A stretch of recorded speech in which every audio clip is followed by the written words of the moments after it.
சமீபத்துல கண்டுபிடிக்கப்பட்ட ஒரு நட்சத்திரம் வருகிறதுக்கு யங்கஸ்டா இருக்கு. ஆனா அதடைய குணாதிசயங்களும், அதடைய அந்த தன்மைகளும் வயசானவள போறது இருக்கு. ஏன் அப்படி இந்த நட்சத்திரத்த நம்ம பார்த்ததோல, கேள்விப்பட்டதுல எப்படி இந்த நட்சத்திரம் உருவாச்சு?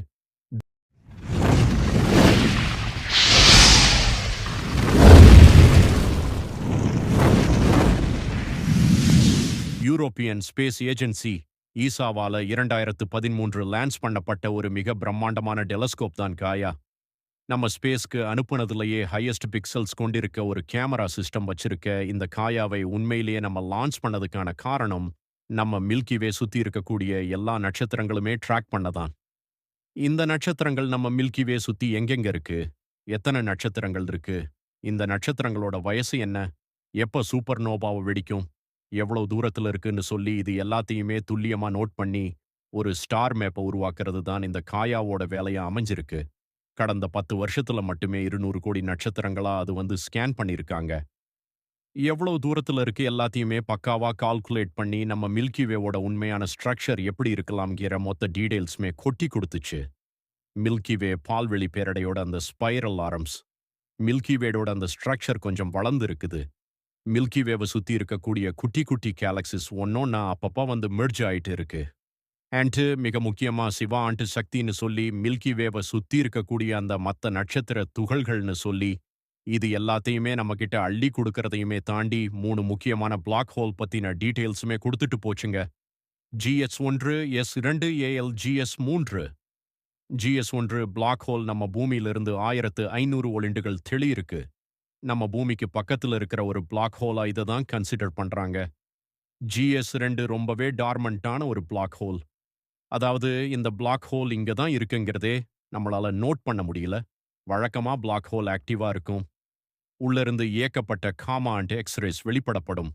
பட் இந்த பிளாக் ஹோல் ரொம்பவே அமைதியா இருக்கு. GH3 பிளாக் ஹோல் இதுவரைக்கும் நம்ம மில்கி வேல கண்டுபிடிச்சதுலயே ரொம்பவே மேசவான நிறையும், அதோடைய எடையும் அதிகமா இருக்கக்கூடிய ஒரு பெரிய பிரம்மாண்டமான பிளாக் ஹோலா இருக்கு.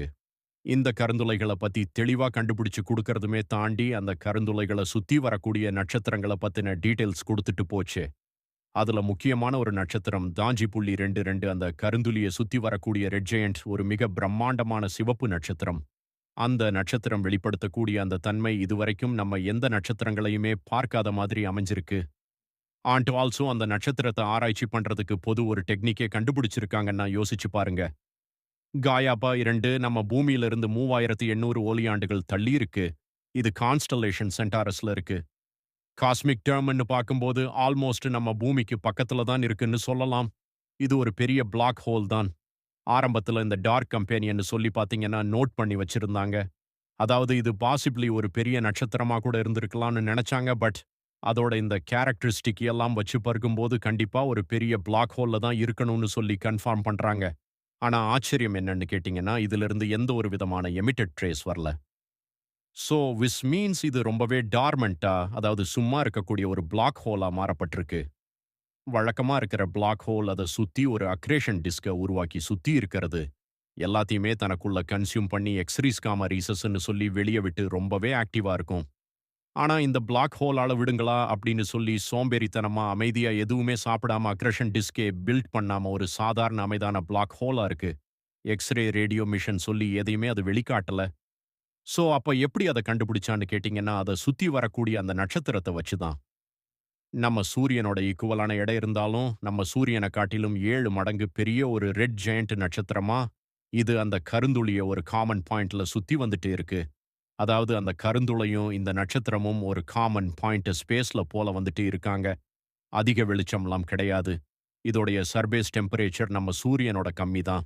நட்சத்திரமும் அந்த கருந்துளியும் தனதால சுத்தி வரதுக்கு 1300 நாட்கள் எடுத்துக்குமா? கிட்டத்தட்ட 3½ வருஷம். இதோடைய வயசும் கிட்டத்தட்ட சூரியனுக்கு ஈக்குவல் தாங்க. 500 கோடி ஆண்டுகள்னு சொல்லப்படுது. Almost 5 billion years old. எல்லாமே நார்மலா தான்ட இருக்கு அப்படின்னு நீங்க யோசிக்கிற அந்த சமயத்துல தான், இதடைய அந்த சர்பேஸ் எதனால உருவாக்கப்பட்டிருக்கு? இதுக்குள்ள என்னென்ன மாதிரியான எலிமெண்ட்ஸ் இருக்குன்னு சொல்லி அந்த நட்சத்திரத்தோட ஸ்டார் குவேக்ஸ் அனலைஸ் பண்ணி பார்க்கறாங்க. ஸ்டார் குவேக்ஸ்னா நட்சத்திர நடுக்கங்கள். பூமியில தரைப்பகுதி இருக்கு, நடுக்குது. அதனால நிலம் நடக்கும்னு சொல்றோம். நட்சத்திரத்துல தான் நம்ம மாதிரி ஒண்ணுமே கிடையாது. அதப்புறம் அனலைஸ் பண்ணாங்க. நீங்க கேப்பீங்க. நட்சத்திரங்களோட மைய பகுதியில நடக்கிற அந்த ஃபியூஷன பேஸ் பண்ணி தான் அதோடைய வெப்பம், அதோடைய அந்த சைஸ் எந்த அளவுக்கு பெருசா இருக்கு, பிரம்மாண்டமா இருக்குங்கிறத எல்லாத்தையுமே நோட் பண்றோம். அப்படி எக்ஸ்ஃபியூஷன் நடக்கும்போது ஒரு சில அதிர்வலைகளை இந்த நட்சத்திரங்கள் வெளிப்படுத்தும். ரொம்பவே மைன்யூட்டான அதிர்வலைகள். இதனால அந்த நட்சத்திரத்தோட வெளிச்சமும், அந்த நட்சத்திரத்தோட இலையும் அப்பப்ப கூடி கூடி குறையும்.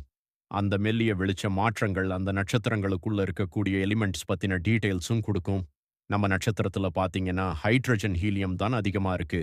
உள்ள வேற ஏதாவது எலிமெண்ட்ஸ் பிரசன்ட் ஆயிருந்துச்சுன்னா, அதோடைய வைப்ரேஷன் ஸ்ட்ரக்சர், எந்த அளவு காலங்கள்ல அந்த வைப்ரேஷன்ஸ் ஏற்படுது, இது எல்லாமே லைட்டா மாறுபடும்.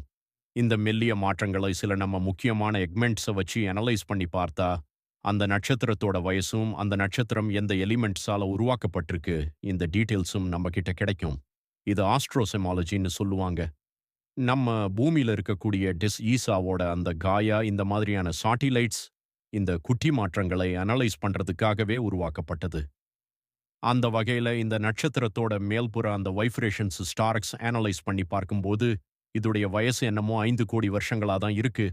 ஆனா இதுக்குள்ள இருக்கக்கூடிய அந்த எலிமெண்ட்ஸ் ஆல்பா என்ஹான்ஸ்டா இருக்கு. ஆல்பா என்ஹான்ஸ்ட்னா வழக்கமா சாதாரண ஹைட்ரஜன், ஹீலியமா இல்லாம அதுக்கும் மேற்படியான மெட்டாலிக் எலிமெண்ட்ஸா இருக்குன்னு சொல்றாங்க. ஆல்பா ரிச் எலிமெண்ட்ஸா இருக்குங்கிற மாதிரி மென்ஷன் பண்ணியிருக்காங்க. ஹைட்ரஜன், ஹீலியமா இல்லாம அதுக்கு மேற்பட்ட ரொம்பவே ஸ்ட்ராங்கா எடை கூடின எலிமெண்ட்ஸா உள்ள அடங்கி இருக்கு. ஆனா அதனுடைய வயசு சூரியனுக்கு ஈக்குவலா இருக்கு. 2மே ஒத்து போகல. ஐ மீன் ரொம்பவே யங்கஸ்டா இருக்கிற நட்சத்திரம். வயசானவங்களோட குணாத வெளிப்படுத்தினா எப்படி இருக்குமோ, அதுதான் இந்த இடத்துல இந்த நட்சத்திரம் விசித்திரமா நம்மகிட்ட டேட்டாஸ குடுத்துட்டு இருக்கு. அத ட்ரிபிள் செக் பண்றது ஒரு பக்கம் இருந்தாலும், இந்த நட்சத்திரத்தோட அந்த சுழல் வேகத்தையுமே செக் பண்ணி பார்த்திருக்காங்க. 398 நாட்கள் இருக்குது. இது தன்னைத்தானே சுத்தி வரதுக்கு. உண்மையிலேயே அதிவேகம்னு சொல்லலாம். ஏன்னா அந்த நட்சத்திரம் குட்டி கிடையாது. பெருசு, மிக பிரம்மாண்டமானது, ரெட் ஜயண்ட். இவ்ளோ பெருசா இருக்க அந்த நட்சத்திரம் 398 நாட்களை சுத்தி வல வருதுன்னா, அப்ப இதுடைய வேகத்தை அதிகரிக்கிற மாதிரி ஏதோ சம்பவம் நடந்திருக்கு. அண்ட் ஆல்சோ உள்ள ஆல்பா ரிச் எலிமெண்ட்ஸும் இருக்கு. இப்படிப்பட்ட ஒரு அம்சத்தோட நட்சத்திரங்கள பார்த்ததே கிடையாது. என்ன வரக்கும்னு சொல்லி மண்டைய பிச்சுக்க ஆரம்பிச்சிருக்கிறாங்க அரைசெயலர்கள். நம்ம நட்சத்திரத்தோட எவல்ஷன பத்தின பல கேள்விக்குறிகளை இது ஏற்படுத்திட்டு போயிருக்கேன். கேள்விக்கான பதில்கள் என்னன்னு தெளிவா தெரியலனாலும், இத பத்தின சில ஹைப்போதெட்டிக்கல் தியரீஸ் வந்து பாத்தீங்கன்னா இருக்கு.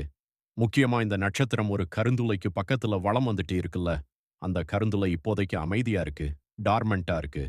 சோ பாசிபிலி அது தனக்கு சம்பந்தப்பட்ட ஏதாவது ஹெவி எலிமெண்ட்ஸ இந்த நட்சத்திரம் பக்கம் தூவி விட்டிருக்கலாம். அத அப்சர்வ் பண்ண அந்த நட்சத்திரம் இப்போதைக்கு கொஞ்சம் எலிமெண்ட் ரிச்சா ஆல்பா எலிமெண்ட்ஸ் அதிகமா வச்சிருக்கக்கூடிய ஒரு நட்சத்திரமா நம்ம கண்களுக்கு தீட்டலாம்னு சொல்லப்படுது. வாய்ப்புகள் அதிகம்தான். அந்த மாதிரி நடக்கக்கூடிய சான்சஸ் இருக்கு. 10வது குறைக்கு கருந்துளியோட நிறை அதிகமா இருக்கிற அந்த காரணத்தினால அந்த டைடல் ஃபோர்ஸஸ் காரணமா கூட பாசிபிலி இந்த நட்சத்திரம் அதோடைய சூழல் வேகத்தை அதிகரிக்க செஞ்சிருக்கலாம்னு சொல்லி எண்ணப்படுது. கண்டிப்பா அதுக்கான பாசிபிலிட்டீஸ் இருக்குதான். அது மட்டும் இல்லாம பிளாக் ஹோல சுத்தி இருக்கக்கூடிய அக்ரிஷன்ஸ் சம்பந்தப்பட்ட அந்த பொருட்களை மேபி இந்த நட்சத்திரமே தனக்குள்ள உள்வாங்கி இருக்கலாம்னு சொல்லி எண்ணப்படுது. அப்படி நடக்குமான்னு கேட்டீங்கன்னா, இப்படி நம்ம நடந்து எங்கேயுமே பார்த்தது கிடையாது. சோ புதுசா இருக்க அந்த காரணத்தினால இந்த 100% இப்படிதான் நடந்திருக்கும்னு சொல்லி நம்மளால கெஸ் பண்ண முடியல. கன்ஃபார்மா விட முடியல. சோ இந்த அக்ரிஷன் மாஸ் கெய்னிங்கிறது பாசிபிலி நட்சத்திரத்துக்கு பிளாக் ஹோல் மூலியமாவே கிடைச்சிருக்கலாம். அப்படி இல்லன்னா, இந்த நட்சத்திரத்தோட அந்த எசென்ட்ரிசிட்டி, இந்த நட்சத்திரம் கருந்துளைய சுத்தி வரக்கூடிய அந்த நீர்வட்டம் மிக பெருசா இருக்குல்ல. இப்படி இருக்க அந்த சமயத்துல இதோடைய அந்த மாஸ் அதிகரிக்கிற மாதிரி ஏதாவது ஒரு வயசான நட்சத்திரம் பாசிபிலி இது மேல வந்து மோதி இருக்க செய்யலாம். ஒரு மெர்ஜர்ங்கிறது நடந்திருக்கலாம் சொல்லின்றாங்க. பட் இந்த மாரி நட்சத்திரங்கள் மோதி எலிமெண்ட் ஷேர் ஆன மாரி நம்மளி. அகைன் இதுவரைக்கும் எங்கேயுமே பெருசா பார்க்காத சமயத்துல, அதுவும் இந்த நட்சத்திர ஃபார்மேஷனுக்கு ஒரு பெரிய கேள்விக்குறிய எழுப்பிட்டு தான் அங்க போயிருக்கு. இந்த கேள்விக்கான பதில ஒரு பக்கம் தேடிட்டு இருந்தாலும், இந்த கண்டுபிடிப்பு நம்மளுக்கு பல உண்மைகள சொல்லிட்டு போயிருக்கு. இந்த யூனிவர்ஸ்ல கண்ணுக்கு புலப்படாத அமைதியா இருக்கக்கூடிய இந்த பிளாக் ஹோல்ஸ் சுத்திட்டு தான் இருக்கு. எக்ஸ்ரே காமா ரேஸ்ன்னு சொல்லி எதையுமே வெளிப்படாத ரொம்பவே டார்மென்ட்டா இருக்கக்கூடிய பிளாக் ஹோல்ஸ் நம்ம எதிர்பார்த்தத விட அதிகமா இருக்கலாம்.